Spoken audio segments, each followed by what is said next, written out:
Hi, everybody. We're going to get started. This is day 4 of our webinar series, and thank you for joining us again. This is being recorded, and we will be sending it out to the global population list at the end of the week. Day 4 is a big culmination day of all the things we've talked about Monday, Tuesday, Wednesday, and I'll go through a couple slides on that, but we will also be introducing some new topics. So the chat window's open if anybody has any questions or comments as we go through this. And again, thanks for your time and interest in making this work. So today is called iGUIDE Creation Day. And if you were listening to Andrew and I banter at the beginning of this, you know, where this falls is always a challenge, because we could have done this Monday at Monday at 2 first to set it up for what you're going to be going through, but I decided to do it in this order to give you a feel of the logical workflow, which is survey your property, put it together, know what you need to order, and then go and create the iGUIDE. That order is never cast in stone. And Andrew brought up a very good point yesterday, which is if you know the addresses of your properties, you know, before you go out into the field and you know what you're going to be doing, you can go and create your iGUIDEs first and then upload the data to them when you've scanned the property and have the tar file available, which is kind of backwards from the way we've presented this week. But if you create the iGUIDE for 123 Sesame Street and you don't populate it, it will stay open for 2 weeks. It kind of gives you a window, but if you knew the upcoming addresses you're going to be doing, there's nothing wrong with you kind of being proactive and getting those set up. And then as a secondary step or last step is upload the tar file or upload the scan data and then ask it to be processed. So it's a very flexible, open system that way. It's some people do that. Some people, if they're setting up jobs for people to go out and scan in the field, it's a very easy thing to do. So you can do this in a little bit of a backwards way as well. Andrew, do you want to add anything to that, or is that a pretty good summary? No, it's an excellent summary. Yeah. So again, real quick, you can create the blank kind of templated iGUIDEs before and populate them after. The way we're going about the training is kind of in a couple of basic steps, which is go survey, stitch, know what you want, create the iGUIDE, and then publish from there. So again, if you have any questions or comments as we're going through this, please throw them in the chat window. So this is about the basics and the background and the architecture of iGUIDE creation. I don't, unless we get on some tangents and there's some questions, I don't think this will take the full 50 minutes as we've done previous parts of the week, but we'll go through it. So let's stop nattering and get into it. The first thing I want to highlight is that this kind of training series, it's not new to Planitar. Just putting things together in a bulk session is a little bit new. On our website, if you go to goiguide.com under the resources tab, there is a literally truckload, plethora, whatever you want to call it, a large viewable area of a lot of the topics that we've covered this week. They're just maybe smaller segments of it. So you can see there's, iGUIDE training for the camera system, iGUIDE training for the Stitch software, iGUIDE training for the portal and what we're doing today and tomorrow. And we're just kind of giving you an overview summary. And if you need any more information, the website is a fantastic resource for that. You don't have to be we don't charge maintenance or anything like that. Anybody can go there at any time and watch these. So it's just something that we wanted to point out. To make sure you knew that this was a resource available to you. So it's just under the goiguide.com resources technical training. And, a very important thing about this is that For the topic that we're going to be introducing today and going through tomorrow, the actual iGUIDE creation and iGUIDE management, you can see here on the screen that this is when I click that third button. So this is what's under the iGUIDE portal system from back here, that you can see that there's a host of, short snippet movies ranging from 2 minutes to, I think, 20 minutes was the biggest one. But just little snippets of what we're going to go through today. But they're, again, it's just a great resource for you if you need it. Okay, so let's move on. Again, real quick review, now 10 seconds per slide. Monday, we talked about survey, go capture your property, connect to the camera via the Wi-Fi network, put in the address, connect to the kind of survey app, capture and scan as you go, and then create the tar data. So that's just a quick, or create the file that you're going to move over to the Stitch.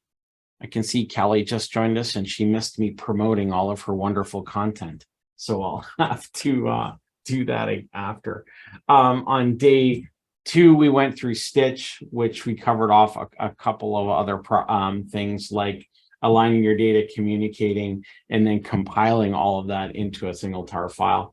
And again, as you noticed on my first slide, there's a great resource section under our Go iGUIDE website dedicated for Stitch. And there's a lot of lessons in there about this. Tuesday was just kind of a 1 hour kind of arced overview of everything. So there's a great resource there for you post training. And then we talked about the factors affecting what you want ordered. So this is going to play into a big part into this afternoon. Hey, I just gone and shot a convenience store. I've shot a house. I've shot a commercial real estate building. What do I want out of it?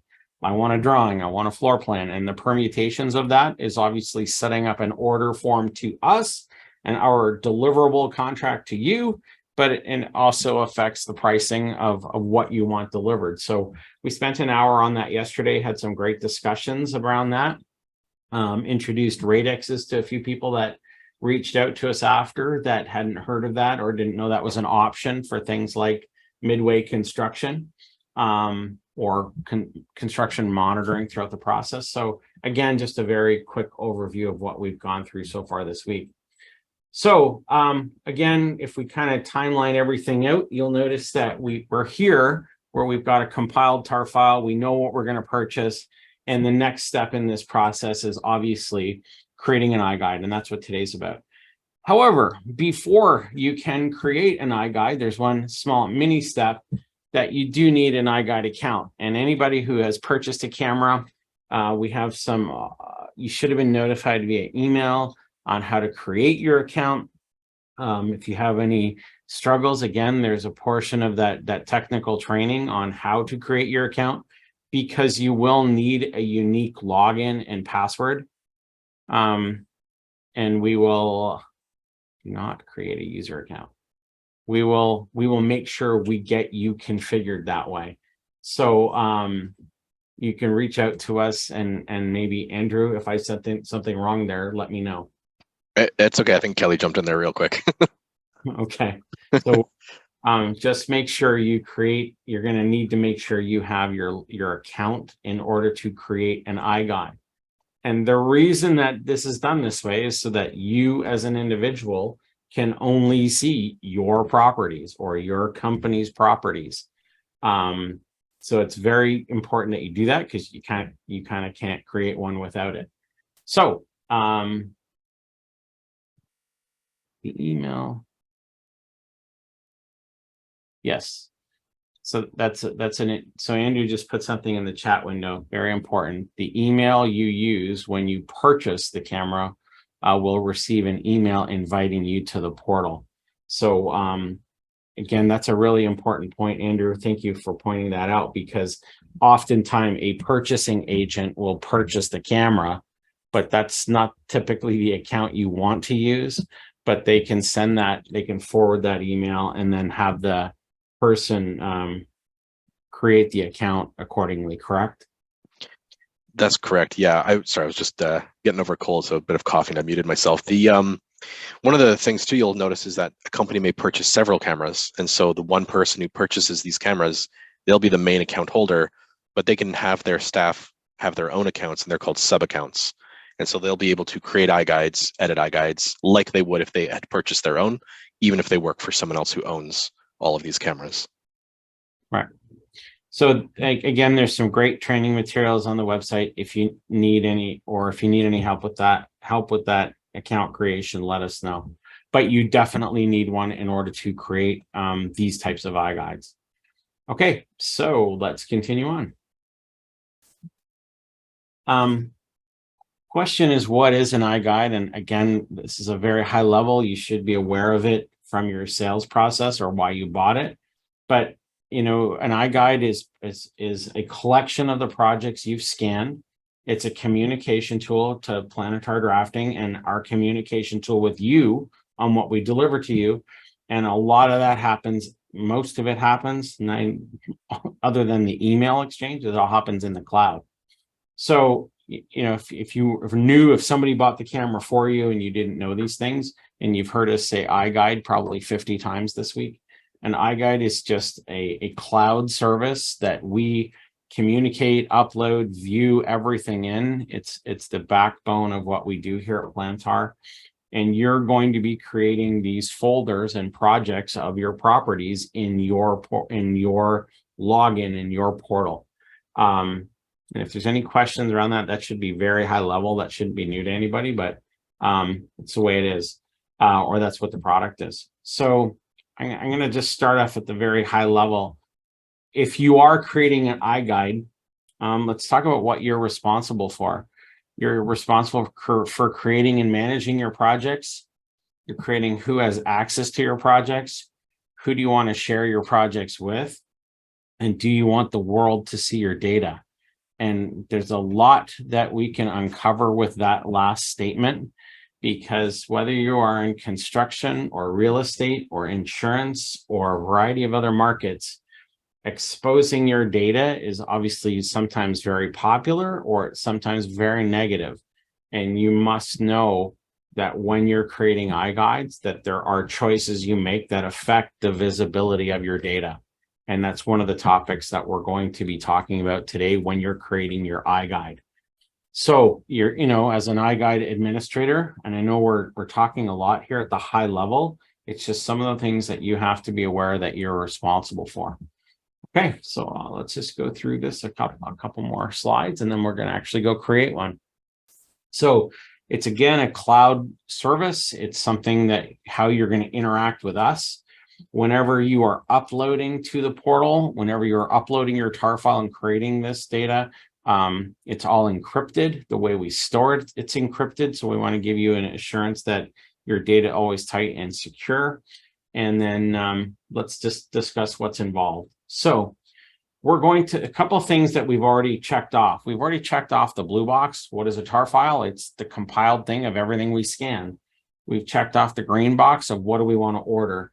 Now to create an iGUIDE, and we're going to go do this. I just want to talk about this at a high level.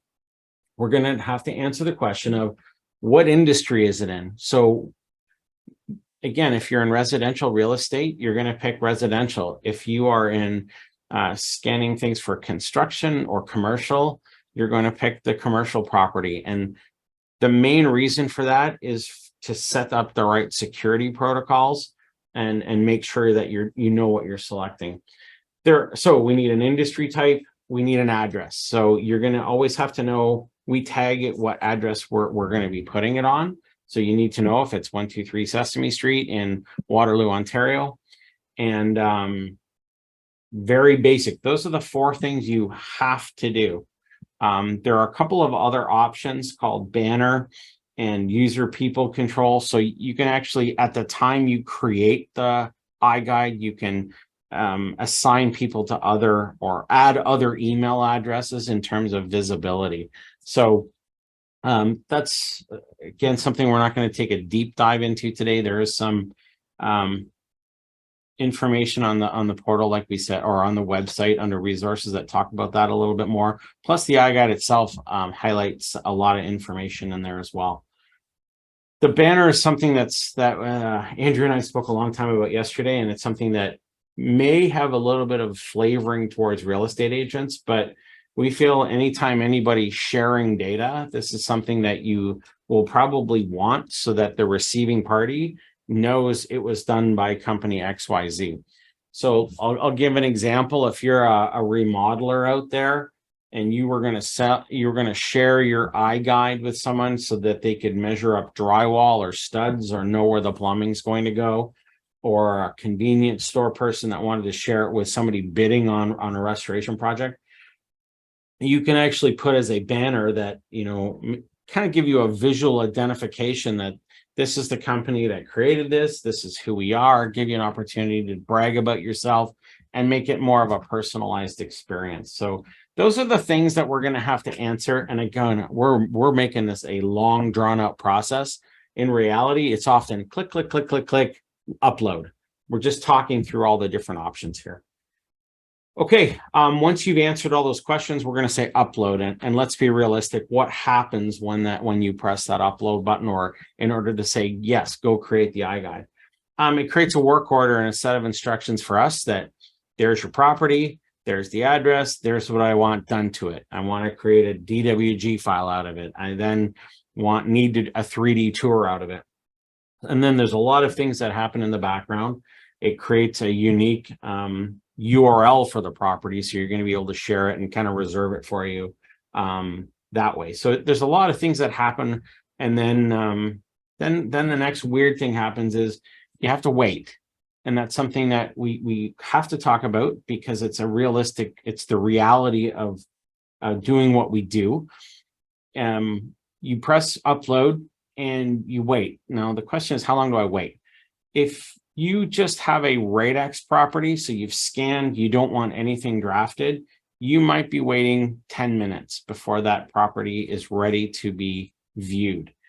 If you upload a 2,500 square foot home and you just want a tour, contractually you wait for 24 hours. However, our averages these days is 10 to 11 hours. So when you wake up the next morning, it will be in your inbox of the property's finished. So we've assembled it all together, and we'll talk about, if you haven't seen it, I'm sure most of you had, here's what the iGUIDEs are.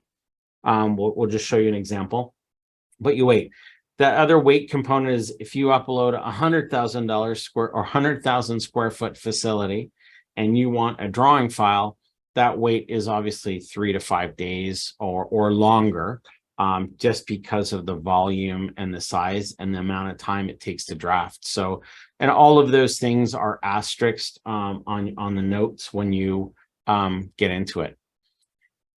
So after you've waited, what happens is you'll get an email email saying your property is ready. It's ready to be viewed. It'll have a wonderful link in it that will jump you right to the property.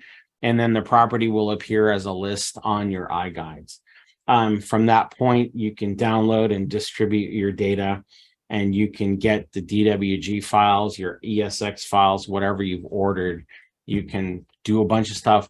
I guess I could have put one other box here is you can manage it. You can do other things. You can add more photos. You can change panos. You can do a lot. And we're going to talk about the editing aspect a little bit more tomorrow. But this is it in a nutshell. So the culmination of everything we've spoken about this week has been scan your property, make sure everything's aligned, what you want to communicate to us, know what you want to order, get to this point. You've got to log in for the portal. You're able to say, create iGUIDEs, and away we go. And we're going to answer these 4 or 5 questions. Andrew, did I miss anything, or you think that's a good overview? No, I think that's a pretty good overview. Okay. There's no questions or comments so far. So I'm actually going to go and now go through the creation process and see what we come up with on the back side. So I'm just going to minimize this, and everybody should be able to, I have a link called, it's Manage Your iGUIDEs. Yours will appear, and I'm just going to actually say create iGUIDE. So you should have a link to get to this point, but this is a screen that you will become very familiar with. This is the same screen for everybody. You just have to fill. I've got a couple of extra options because I'm on the administrative side, but for most of us, that it's 99% the same. So let's go create an iGUIDE and we'll walk through it step by step and make sure everybody understands what's going on. So you'll notice how it says choose property industry. And I'm going to pick commercial. And the way that I look at this is, and again, you can click here to say more about your property industries. And there's a really nice document that outlines a lot of the details here. And the big thing about this that you have to be aware of when you read it is about this word protected, that the default view is protected. The property becomes protected, which means it will not be exposed to like a Google search engine. So when a property is protected, and the commercial properties are protected by default, which means after you finished uploading, after we return it to you, you can't go on Google and type in 123 Sesame Street, Waterloo, and be able to walk through the property. Does that is a really important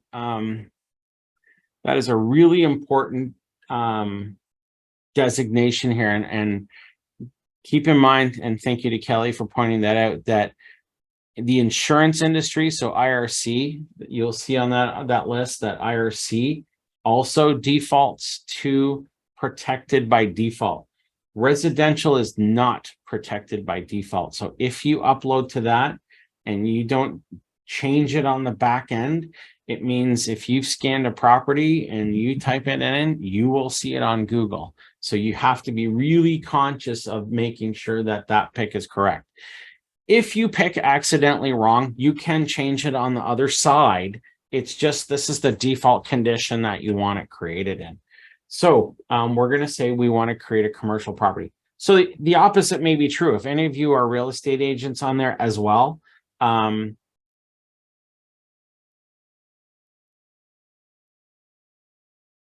it's about, we've set up a bunch of defaults to kind of be aligned with the industries that you're in. Because if you're a real estate person, you think the complete opposite of what I've just said, which is, hey, I want my property exposed to the world. So a question came in from Greg that says, Andrew, I'm going to get you to help respond to this. What do you select if you're using radix for residential or commercial construction? Yeah, so if you, on step 1 there, if you select commercial or residential, you'll actually see on step 2, you'll have the option to select standard or radix. So the number 1 really won't impact it beyond the protected mode. So if you want to have a protected radix, then you would select, of course, commercial or insurance restoration. And then when you move to step 2, you will select the option for a radix. So does that answer your question? So Greg asks, what do you select if you're using radix for residential? So let's answer that piece. Okay. Typically residential, you want it exposed to the world or indexable. And that's the easiest way I think about it. So if you want it for residential, it will automatically be, you would check those two things. And when you create the property, that property URL would be indexable by Google. That's correct. To answer the second part of that question, so if you wanted to do a radix for construction, it's no different. You're going to now do commercial, and now it's still the same choice down here. The only difference is it's not going to be indexable. So it will not appear when Google runs its search engine at night and does its thing. So you won't be able to find the property. So on residential, you would be able to search it and find it. On commercial and insurance, you would not be. We'll just make one quick point is once it's been fully processed, you can actually go into the settings for that specific iGUIDE and you can change the protected mode. You can remove the protected status after the fact. So if you still want to have it listed as commercial, once it's been completed, you can go into the settings later on and change and remove the protected status, which we'll circle to later on. Greg, does that help you? Did that answer your question?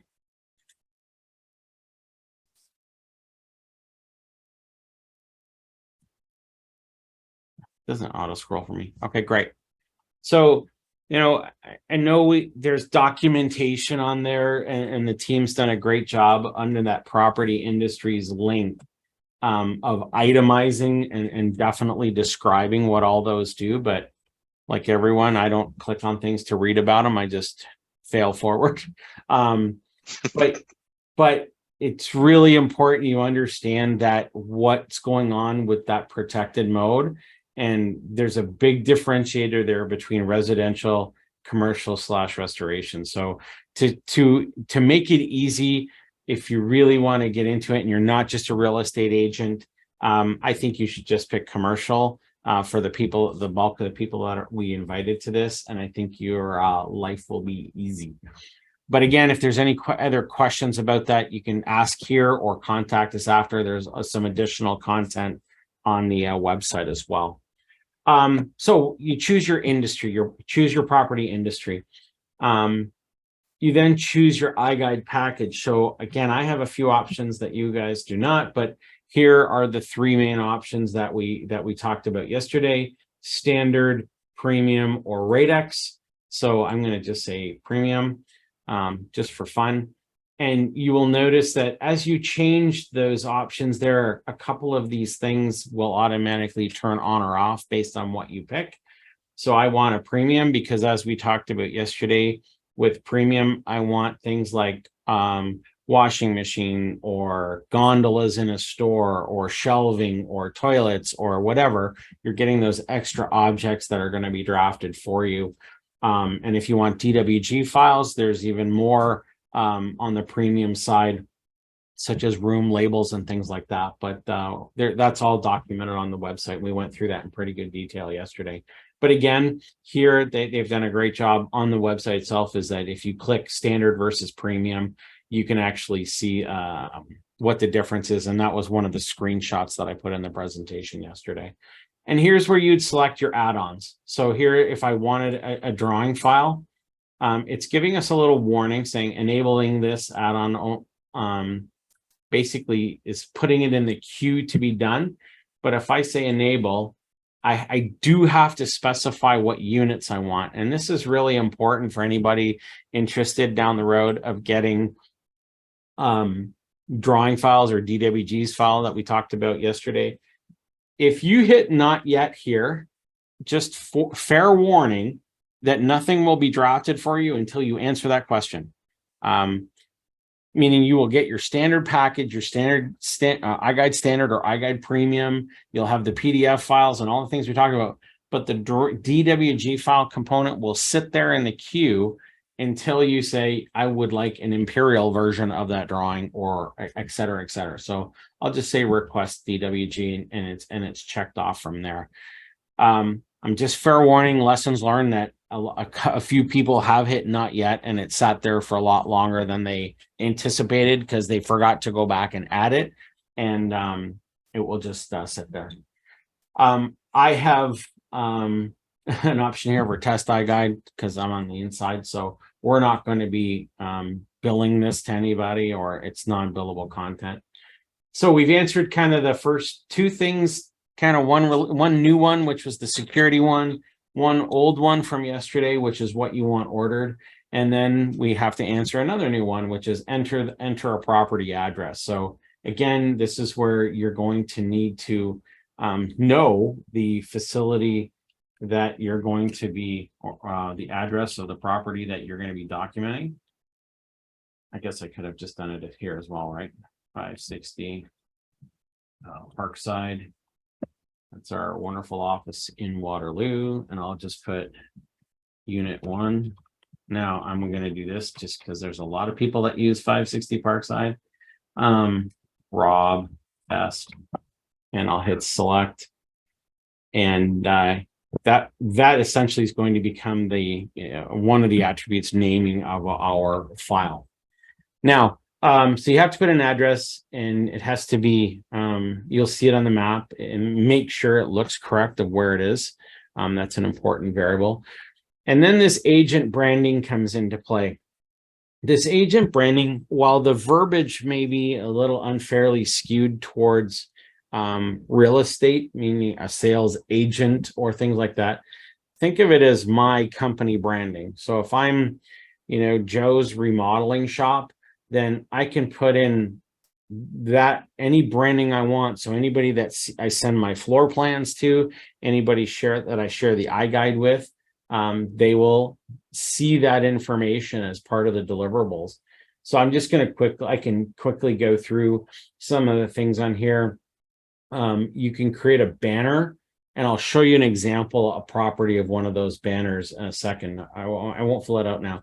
You do not have to enter the agent branding. Again, it's just additional marketing information if you want to do that. So it's, I wish it was just a checkbox for optional, but it is there. And it's just for you to add your own marketing content to this iGUIDE.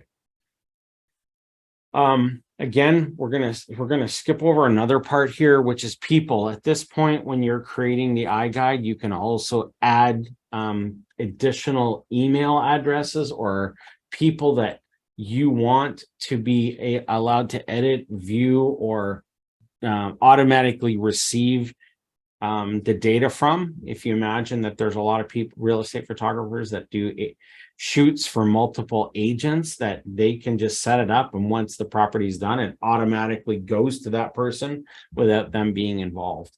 So again, there's lots of great content on the website about people and the banner.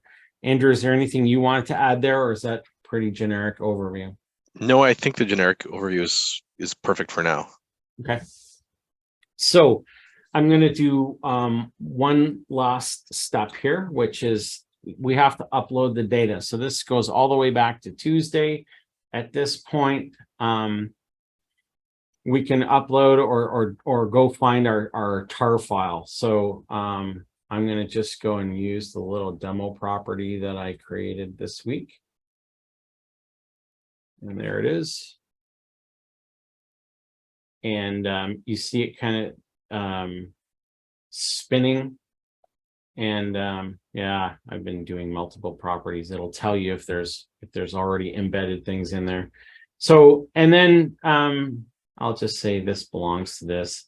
And the very last step. So again, another optional step. Do you want to upload more photos? So a lot of people take additional photos of their property, whether it's their phone or a DSLR camera. We call that being able to upload pictures into a gallery. You can then look at those pictures through the gallery, share those pictures, do a lot of things. At this time, again, if you wanted to upload those, you can. I'm not going to upload anything like that. And then we could hit create iGUIDE. So anybody have any questions at this point? Or Andrew, do you think I've missed anything significant? No, I think the gallery images definitely can be added at a later time, like you mentioned. So I always recommend just clicking on Create iGUIDE, get the tar data uploaded as soon as possible. And then once you click on Create iGUIDE, you'll actually be directed to your edit page where you can upload them separately. So if you want to just get that tar file submitted as quickly as possible, that's the route I would go. Yeah, because even though we're talking our way through this, the longest part of the process is to upload your data. So if you're just doing 9 panos and a 35 meg file that I've done here, it's going to take not very long. But in reality, they're usually more like 200 panos and 500 megs of data. So you're going to be sitting there, crunching for 2 or 3 minutes. So it's something you definitely want to start the process on. Mm-hmm. It says no banner has been selected. Yeah, that's fine. Go ahead and create your iGUIDE. And if you scroll down to the bottom, you can then see it being created. And at the end of this process, let's just review what's happening. You're kind of creating an order form. You're basically saying, hey, Mr. Planetar, Mr. and Mrs. Planetar, we want you to take this file. We want you to assemble all the 3D stuff. We want you to draft the property. We want you to put all that in the URL on the address that we've created, link all the pictures that we've put in, and then send me back a link so I can view it all. Any questions or comments on that? So again, we've talked our way through it, but after you've done this about the third time, you realize you can really fly through this. And you'll notice that my favorite one is right now, I could say, let's go to edit the iGUIDE. And we're going to pick up most of our content tomorrow from this point. But when, you know, there are a couple things that a lot of people like to do at this point. I think I have to wait for iGUIDE to finish. It takes, yeah, it takes a bit to preview, doesn't it? It takes a while. Yeah, maybe 5 to 20 minutes, depends on the file size. So one of the things that was released, I think within the last kind of 6 to 8 months, was this. You'll be able to preview the property quite quickly, even if you've uploaded it for drafting purposes. And we'll talk about some of those options tomorrow. But by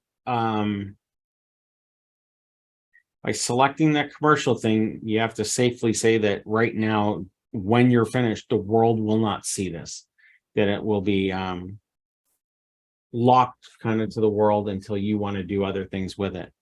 I will point out that this is kind of what we call a user view of the property.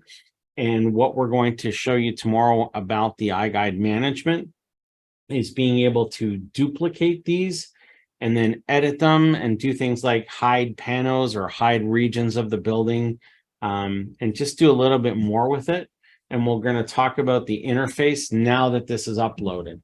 So by in all fairness, we're kind of done the create iGUIDE process. And it's really kind of that simple.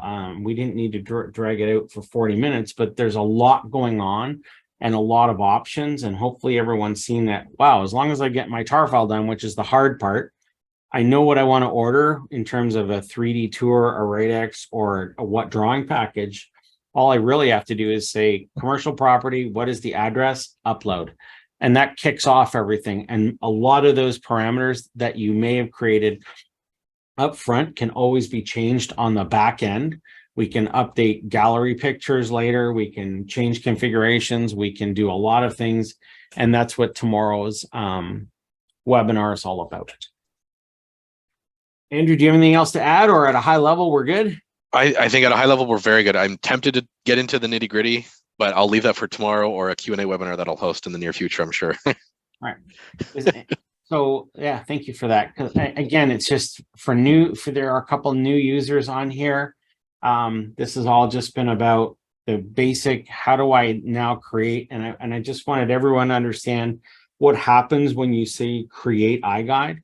Create an upload, which is you've kind of now just given a bunch of work to us, and that's what you're paying us for. You're basically saying, go create this, go draft the property, go create this, and when you're done, let me know, and we will continue on from there tomorrow. So thank you everyone for coming out. We'll see you at 2 o'clock tomorrow, where we will start at this point, start at the email address that I'll receive that when the property's finished, and can go in and go from there. Joe asked, was I going to show a banner? Sure, I can go through that. I can do that here, Andrew, or do I have to go and create a new one? So what I would do is you can go on the very top right where you have your name. Oh, you could do it here. Yeah, you could do it here. That's fine. Yeah. So Joe, what I'm about to show, this is the same as if we would have created it at the front end. There's no difference. But under my edit default view for an existing iGUIDE that I've already pressed create on, it's the same button. So if I say create a new banner, I'm just going to pick myself. I'll just put in me, and I'm going to put in the name of my company. And you'll notice that every time I kind of add all these fields, I'm kind of creating this tablet at the bottom. So I'll put in our address, 560 Parkside. I'll put in my real phone number, and we'll just, as the more and more I add here, sure, I guess I could put my email address in as well. And if I really wanted to, I could put in my LinkedIn address. that works fine. If we really need to do that, we can, but you just go to your LinkedIn address, copy and paste it in here, and then you can say, hey, I want to go and select a headshot. So I'm going to just select one that I already have, select an image, an iGUIDE, and there's an example of a banner. So I'm going to hit save. And whenever somebody views the iGUIDE and they first open it up, that's what will appear in the top right corner. So if I just hit save, there's the banner that I've created. And if I just come over here, I'm going to give an example. If I go to my dental office property, see how that pops up? That's an example of the banner, but that information is also used when you output to like the property summary page, if I'm correct, Andrew. That's a good overview. Yep. So did that show you what you're, so that's what we meant by kind of that internal marketing banner. You can click on it again if you want and hold it down. But this, whenever you share the property at this point, this would come up. This kind of puts a little bit of a stamp of ownership on it, but that information is also used on some of the summary reports that we'll talk about tomorrow.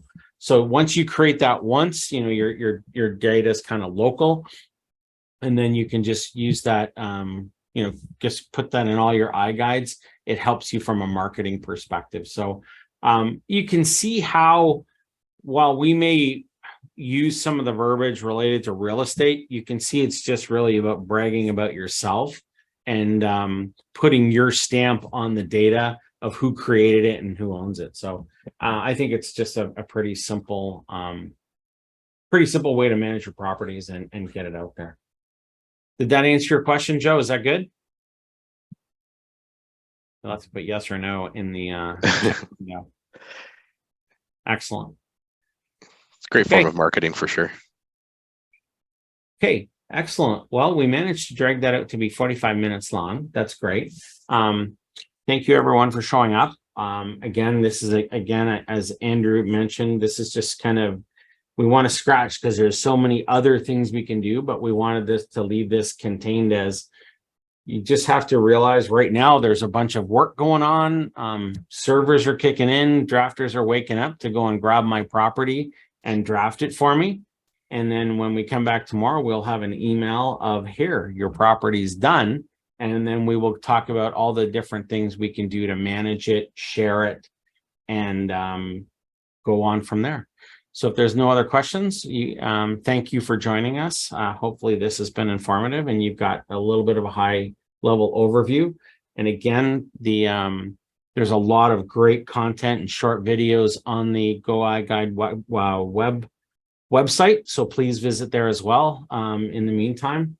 And there's some great little tips and tricks on all the things that are going on behind the scenes there. So thanks everyone for joining, and we'll see you tomorrow.